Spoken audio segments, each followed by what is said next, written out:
शिक्षा जगत से जुड़ी लेटेस्ट जानकारी के लिए चैनल को सब्सक्राइब करना ना भूलें। तो ये देख करके हैरान हूं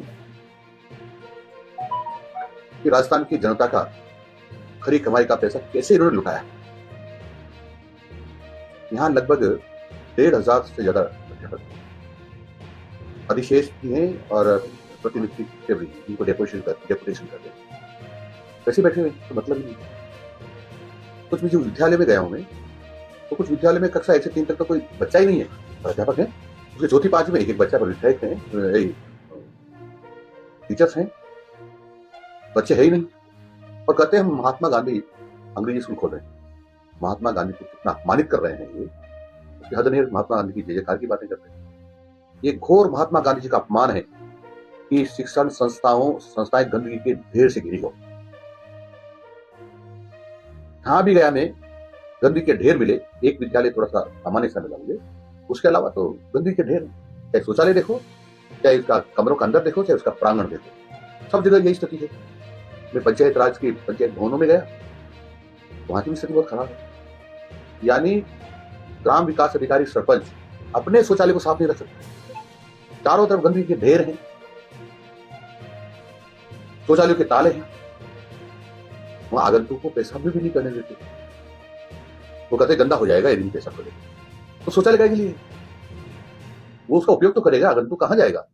लेकिन मुझे बहुत बुरा लगा है, बहुत कष्ट हुआ है कि कांग्रेस की सरकार ने किस प्रकार से राजस्थान की जनता की खरी कमाई को लुटाया। और ये कांग्रेस है ना, छात्रों की दुश्मन है। क्योंकि शहरों में तो शिक्षकों की भरमार है, लेकिन विद्यार्थी नहीं है। गांव में विद्यार्थियों की भरमार है, लेकिन शिक्षक नहीं है, अध्यापक नहीं। मेरे समझ में नहीं आ रहा कि आखिर में छात्रों के दुश्मन बने क्यों। छात्रों ने बिगाड़ा क्या इनका। और छात्रों को अंधकार में धकेलना, ये देश के साथ दुश्मनी निकालना है। ये देश के प्रदेश के बच्चों को यदि आप अनपढ़ रखोगे तो उनके साथ जाति होगी। मैं इसको समान अनुपात में सभी जगह अध्यापक लगाऊंगा। राजस्थान में यह सच है कि 25% के लगभग अध्यापक कम है, तो उसी अनुपात में सब जगह कम होना चाहिए। पर यहां तो भरमार है और वहां विद्यालय खाली पड़े। मैं कोशिश करूंगा जो मेरे पास अध्यापक हैं उनका किस प्रकार से ठीक तरह से उपयोग कर सकूं, तो कोशिश करूंगा। जो गंदगी के बारे में मैंने सबको कहा, चाहे वो पंचायत राज के अधिकारी हो, चाहे शिक्षक हो।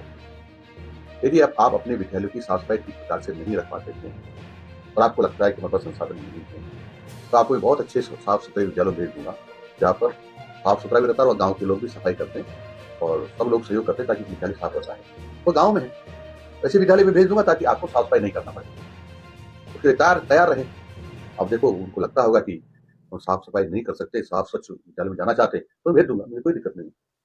तो विद्यालयों में शिक्षक नहीं है और एक तरफ डेपुटेशन की एक समस्या जयपुर में तो डेपुटेशन भी क्या निरस्त होंगे, तो क्या डेपुटेशन निरस्त करने के लिए मैंने आदेश दिए। अधिकांश डेपुटेशन निरस्त भी होगी। मेरी मोटी जानकारी के अनुसार परसों की तारीख तक, जैसे 2 दिन की तारीख तक बात, तो लगभग 900 से ऊपर ऐसे अध्यापक की जगह रिलीव हुई है।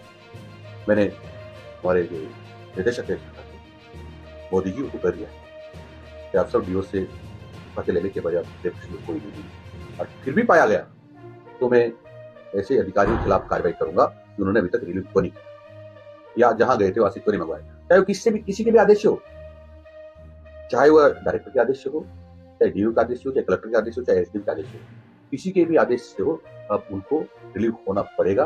यदि जिला कलेक्टर चाहिए कि हमको चुनाव के लिए तैयारी के लिए चाहिए, तो वो शिक्षा विभाग के बड़े अधिकारियों से या मेरे संपर्क करेंगे, तो हम जहां उसको जरूरत है वहीं से देंगे। ऐसा नहीं कि जयपुर में जरूरत है तो 1200 उठा लाए, जयपुर में जरूरत है तो बाड़मेर से ले आए, ये नहीं चलने देंगे। सर, ड्रेस कोड को लेकर के क्या स्टैंड है डिपार्टमेंट का, क्योंकि ड्रेस कोड को लेकर बड़ा सवाल उठ रहा है कि साफ बैन कर दिया गया राजस्थान से, इस तरह की बैन है। ये गलत समाचार है आप लोगों के पास। अब हिजाब के विरोधी है ही नहीं। कोई भी पोशाक, कोई भी ड्रेस आम जन पहन सकता है, लेकिन विद्यार्थियों के लिए तो विद्यालय में ड्रेस, उसको पोशाक भी कहते हैं, गणवेश भी कहते हैं, वो जो तय गणवेश है वही पहनकर आना पड़ेगा। और यदि किसी को आपत्ति है कि मैं गणवेश को नहीं पहनूंगा, तो वो दूसरे विद्यालय में चला जाएगा, गणवेश की छूट है। सर एक शिक्षा विभाग के अंदर सिविल वर्क जो होता है वहाँ पर थर्ड ग्रेड टीचर लगेगा, बहुत बड़ी संख्या है, और भी जो पढ़ाने वाले टीचर है वो शिक्षा विभाग में सिविल वर्क कर रहे हैं सर बहुत लंबे वक्त से, तो क्या उनके खिलाफ भी कार्रवाई होगी, उन्हें भी हटाया जाएगा? लगभग 200 ऐसे कर्मचारी हैं, ऐसे टीचर्स हैं। देखो, या किसी को हटाने के कोई पक्ष में नहीं, हमारा तो छात्रों का हित सर्वोपरि, छात्रों को नुकसान नहीं होना चाहिए, और जो जो कृत्य करने से, अध्यापकों के कृत्य करने से छात्रों को नुकसान होगा, उन अध्यापकों के खिलाफ हम कार्रवाई करेंगे या वहां से हटाएंगे। सर क्या राजस्थान के स्कूलों के अंदर भी सरस्वती जी की प्रतिमा रखी जाएगी? प्रदेश के सभी स्कूलों में इस तरह का कोई आदेश शिक्षा विभाग द्वारा दिया जाएगा? मेरी जानकारी में नहीं है कि कोई आदेश हो, लेकिन ये जानकारी जरूर है कि अनादिकाल से, चाहे गुरुकुल रहे हो, चाहे आज जो विद्यालय कहते हैं वो हो, ये परंपरा चली आई है कि विद्या मंदिर में, विद्यालय में सरस्वती माँ की मूर्ति या चित्र होता ही है, होना ही चाहिए, क्योंकि हम जिसको आदर्श मान करके और शिक्षा ग्रहण करते हैं वो विद्या की देवी है, तो फिर उस विद्या की देवी का चित्र या मूर्ति हमारे विद्यालय में क्यों नहीं होनी चाहिए? जांच को लेकर भी कोई आदेश दिया आपने कि एग्जाम पैक करके आएंगे? मैंने कोई ऐसा आदेश नहीं दिया, न आदेश है। मैंने कहा है गणवेश पहन कर ही आएंगे। 14 फरवरी को भारत स्वतंत्रता दिवस मनाया कैलेंडर में राइट मात्र पिता दिवस नहीं, मात्र पितृ दिवस है। 14 जनवरी को वैलेंटाइन डे के नाम पर कितनी घोरता होती है, तो पूर्व शिक्षा मंत्री माननीय वासुदेव जी देवनानी ने अच्छा निर्णय किया था, मैं उसके उनके निर्णय का स्वागत करता हूँ। उन्होंने कहा था कि मात्र पितृ पूजन दिवस मनाएंगे, तो किन्हीं कारणों से उसको साकार रूप आज हमारे माननीय विधानसभा अध्यक्ष महोदय मेरी ड्यूटी बनती है, उन्होंने जो प्रयास किया था उनको प्रयास की पूरा किया, क्योंकि अभी 14 दिन ही बची, तो शायद इसमें पूरी व्यवस्था नहीं कर पाए। यदि हम व्यवस्था नहीं कर पाए इस बार, तो अगले वर्ष से तो जिसको वैलेंटाइन डे लोग कहते हैं,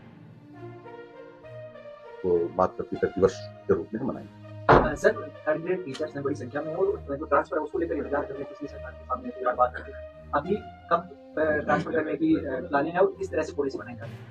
देखो, मुझे मोटी मोटी जानकारी मिली जो है कि वो शायद जिले वाइज हुआ था, और उन्होंने इस बात को स्वीकार किया था कि भाई हम नहीं रहेंगे, और इसलिए हम इस जिले में गए हैं। तो मंत्रिमंडल इस बात पे क्या निर्णय करता है, तो जो भी मंत्रिमंडल में नीचे रहेंगे, जो भी निर्णय करेगा उसके अनुसार काम।